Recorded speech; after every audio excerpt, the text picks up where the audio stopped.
Right breaking news అయితే చూస్తున్నా మాజీ మంత్రి కేటీఆర్ ఇవాళ ఈడీ విచారణకు హాజరు కానున్నారు. ఫార్ములా ఈ రేస్ కేసులో ఏసీబీ కేటీఆర్ పై కేసు ఫైల్ చేసింది. ఏసీబీ కేసు ఆధారంగా మనీ లాండరింగ్ జరిగిందని ఈడీ కూడా కేటీఆర్ పై కేసు బుక్ చేసింది. దీంతో నేడు ఆయన ఈడీ ఆఫీస్ కు విచారణకు వెళ్లనున్నారు. ఉదయం 10:30 కేటీఆర్ ఈడీ ఆఫీస్ కు చేరుకుంటారని తెలుస్తోంది. ఫార్ములా ఈ రేస్ కేసులో ఈడీ ఆయన్ని ప్రశ్నించనుంది.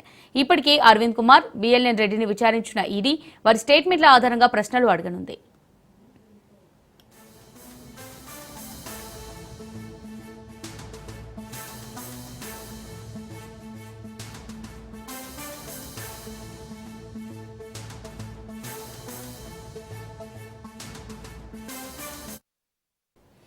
ఇక మరోవైపు సుప్రీంకోర్టులో క్వాష్ పిటిషన్ వెనక్కి తీసుకున్నారు కేటీఆర్. ప్రభుత్వ వాదనలతో అంగీకరించిన సర్వోన్నత న్యాయస్థానం ఆయన వేసిన స్పెషల్ లీవ్ పిటిషన్ విచారణకు అనుమతించలేదు.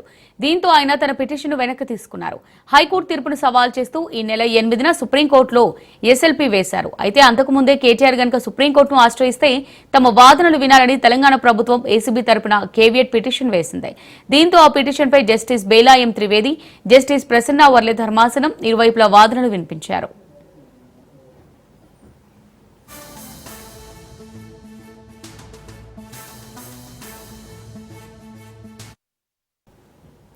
ఇరువైపుల వాదనల అనంతరం సుప్రీంకోర్టు కీలక వ్యాఖ్యలు చేసింది. హైకోర్టు తీర్పులో తాము జోక్యం చేసుకోమని స్పష్టం చేసింది. ఈ స్టేజ్లో క్వాష్ పిటిషన్ను అనుమతించలేమని తెలిపింది. దీంతో తమ పిటిషన్ను ఉపసంహరించుకుంటామని కేటీఆర్ తరపు లాయర్ సుందరం కోర్టుకు తెలిపారు.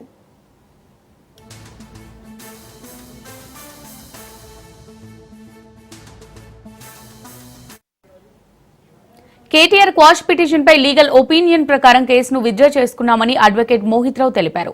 కేటీఆర్ క్వాష్ పిటిషన్ డిస్మిస్ కాలేదని కేటీఆర్ తరపు అడ్వకేట్ మోహిత్ రావు తెలిపారు. ఈ కేసుకు సంబంధించి ఏ కోర్టులోనైనా అప్పీల్ చేసుకునేందుకు మాకు అవకాశం ఉందన్నారు. ఈ కేసులో సెక్షన్ 13(1)A పీసీ యాక్ట్ వర్తించదని వాదనలు వినిపించారు. ఏసీబీ ఎఫ్ఐఆర్లో పేర్కొన్న అంశాలు ప్రొసీజర్లో ఉన్న ఇర్రెగ్యులారిటీకి సంబంధించిన అంశాలని మోహిత్ రావు తెలిపారు.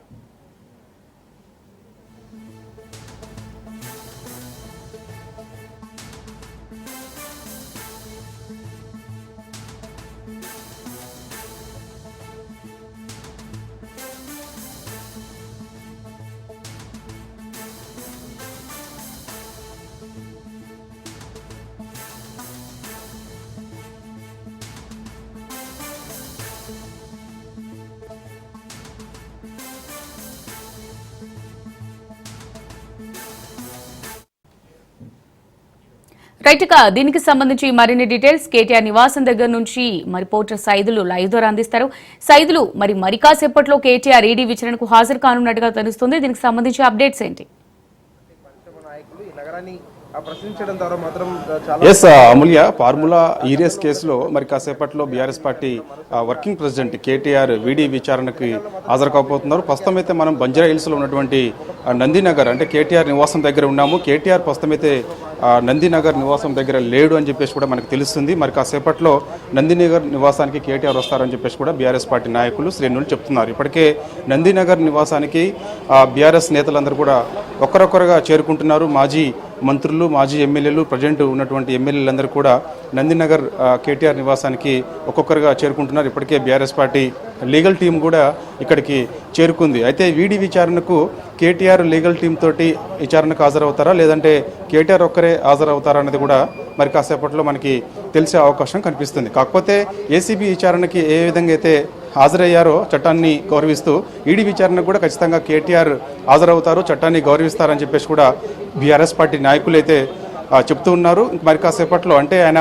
10:30 ఈడీ విచారణకు వెళ్తారని చెప్పేసి కూడా నిన్ననే ఇటు బీఆర్ఎస్ పార్టీ చెందినటువంటి శ్రేణులు నాయకులు చెప్పడం జరిగింది. సో ఆయన ఇక్కడి నుంచి నందినగర్ నివాసానికి మరి కాసేపట్లో చేరుకుంటారు. ఇక్కడ చేరుకున్న తర్వాత ఇక్కడ ఉన్నటువంటి నాయకులతో అందరితో కలిసి ఆయన నేరుగా ఈడీ విచారణకు 10:30 వెళ్తారు. అయితే ఫార్ములా ఈ రేస్ కేసుకు సంబంధించి ముఖ్యంగా ఫార్ములా ఈ రేసులో ముఖ్యంగా విదేశీ కంపెనీకి 55 కోట్ల రూపాయల వరకు కూడా అది చెల్లింపులు జరిగాయని చెప్పేసి అంటే ఫేమా ఉల్లంఘనలు ఇక్కడ ఖచ్చితంగా జరిగాయని చెప్పేసి వీడి కేసు నమోదు చేయడం జరిగింది. అంటే బ్రిటన్స్ పంపిణీ రూపంలో కాకుండా ఆయన నేరుగా అలా చెల్లించడము ఫేమా ఉల్లంఘనలు ఉల్లంఘించినట్టే, ఫేమా నిబంధనలు పాటించకుండానే ఆ 55 కోట్ల రూపాయలు విదేశీ కంపెనీకి చెల్లింపులు జరిగాయని చెప్పేసి కూడా ఇటు కేటీఆర్ పైన ఇటు ముఖ్యంగా, ఎందుకంటే ఆ రోజు ఆయన హెచ్ఎండిఏకి సంబంధించి మున్సిపల్ కమిషన్ చైర్మన్గా ఉన్నారు కాబట్టి సో ఆయన పైన, అదేవిధంగా కమిషనర్ ఎవరైతే ఉన్నారో అరవింద్ కుమార్, అదేవిధంగా కూడా సంబంధించినటువంటి అధికారి ఎవరైతే ఉన్నారో బిఎల్ఎన్ రెడ్డి పైన కూడా కేసు నమోదైంది. ఇప్పటికే మాజీ హెచ్ఎండిఏ కమిషనర్ అరవింద్ కుమార్ను కూడా వీడి విచారించింది, అదేవిధంగా బిఎల్ఎన్ రెడ్డిని కూడా వీడి విచారించింది. సో ఇక ముఖ్యంగా వీరు కేటీఆర్ అని విచారిస్తారని చెప్పేసి ఈ విచారణలో భాగంగా ఆయన ఈరోజు కాసేపట్లో వీడి విచారణకి హాజరవుతారు. సో ఏదేమైనా సరే ఈ ఫార్ములా ఈరియస్ కేసుకి సంబంధించి ఒకవైపు బీఆర్ఎస్ శ్రేణులు ఇది మొత్తం ఒక కుట్రపూరితంగా మాత్రమే కాంగ్రెస్ పార్టీ అధికారంలోకి వచ్చిన తర్వాత నా పైన ఒక కుట్రపూరితంగా కేసు నమోదు చేశారని చెప్పేసి కూడా చెప్తున్నారు. ఎక్కడ కూడా మేము ఇటువంటి డబ్బులు ఏదైతే విదేశీ కంపెనీకి 55 కోట్ల రూపాయలు చెల్లింపులు చేశామో ఎక్కడ కూడా నిబంధనలు మేము పాటించాము, నిబంధనలు ఉల్లంఘించలేదు, అవి ఎక్కడ కూడా పక్కదారి పట్టించలేదని చెప్పేసి కూడా మొదటి నుంచి కేటీఆర్ చెబుతున్నారు, అదేవిధంగా బీఆర్ఎస్ పార్టీ చెందినటువంటి నాయకులు చెప్తున్నారు. కానీ తెలంగాణ అంటే కాంగ్రెస్ పార్టీ అధికారంలోకి వచ్చిన తర్వాత ఖచ్చితంగా ఫార్ములా ఈరియస్ కేసులో పెద్ద ఎత్తున అవినీతి జరిగిందని చెప్పేసి కాంగ్రెస్ పార్టీకి సంబంధించినటువంటి నాయకులు చెప్తున్నారు, ప్రభుత్వం చెప్తుంది, ముఖ్యమంత్రి కూడా చాలా సందర్భంలో కూడా చెప్పడం జరిగింది. సో దీనిపైన ఖచ్చితంగా విచారణ చేస్తామని చెప్పేసి ఆనాడు ముఖ్యమంత్రి చెప్పడం జరిగింది. దానిలో భాగంగానే ఈ ఏసీబీ కేసు నమోదు చేసింది. ఏసీబీ విచారణకి ఇటు కేటీఆర్ కూడా రెండు సార్లు విచారణకు హాజరయ్యారు.